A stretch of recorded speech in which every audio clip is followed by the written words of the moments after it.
Hey guys, I promised I was going to talk about Ugo Humbert's behavior in a match against Khachanov, and I promised in my Instagram story that I was going to feature it in my Monday morning rant.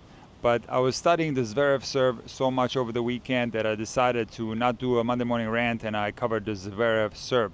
You can check that video out on the Intuitive Tennis YouTube channel. But I don't want to make any empty promises, and I am going to talk about the Humbert match against Khachanov. So, for you guys that don't know, Humbert was fist pumping and screaming even when it was obvious that the match was over. Khachanov was injured. It was 5-3 in the third set, and he was on the ground at one point. It was love 30 on his serve, and Humbert was still fist pumping. So Khachanov was obviously upset at this unsportsmanlike behavior, and he said something to him at the net, and he also commented on this in an interview after the match. So I made videos about this type of behavior in the past, and I call these the unwritten laws of tennis. So Humbert is not going to get fined for what he did, but is it smart to do things like this? I don't think so.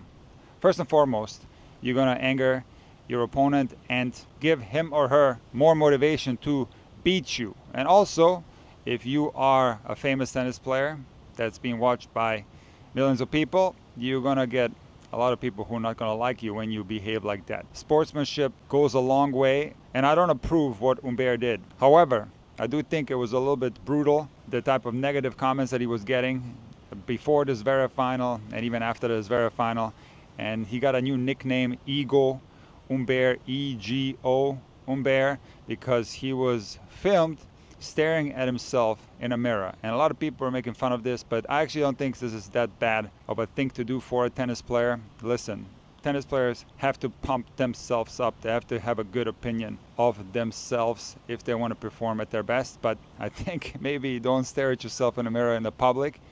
Do it at home. And speaking of French players, of course, some commenters were dragging down French tennis. And I can tell you that some of my all-time favorite players are French. Henri Leconte, G for G. I'll never forget that Davis Cup when they beat Agassi and Sampras. That was maybe the best tennis atmosphere that I've ever seen. And that happened in 1991. I also loved Yannick Noah. I was too young to have followed him winning the French Open, but I will never forget Yannick Noah at the Hamburg Masters, where he made the quarterfinals. He was almost retired at this point, and he made every single match that he played into an exhibition.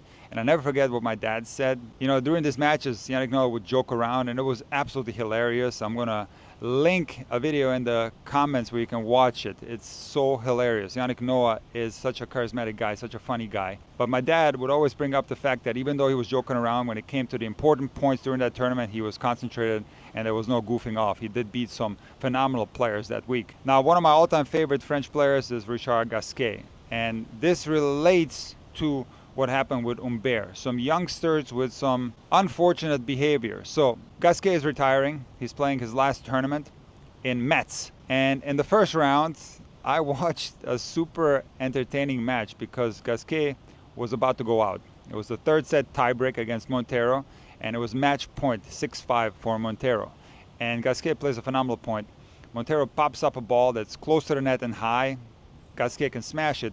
It's called out. It's then challenged by Montero and ends up being a little bit in, and they have to replay the point. This was so unlucky for Gasquet in his potential last match, but then he ends up saving the match point again and ends up winning this match 7-6 in the third, throws himself on the ground. Today he plays American youngster Michelsen, and Gasquet is playing an amazing match. He takes it to a third set tiebreak, is up 4-love in the tiebreak, but Michelsen comes back and ends up winning this very tight match. Now, of course, being in France and this being Gasquet's last match, the crowd is going to be for Gasquet.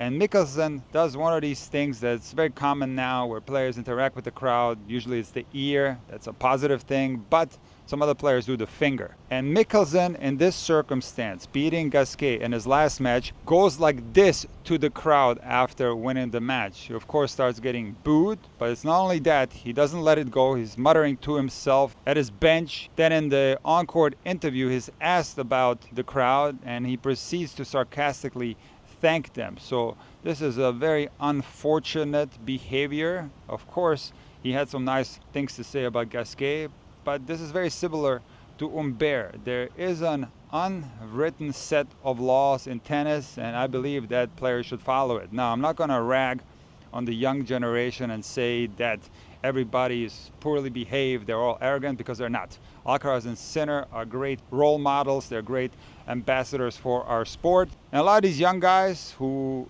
are acting cool and they might be a little bit arrogant should try to copy Alcaraz and Sinner, who are not arrogant. And there's nothing cooler than being adored by millions of fans.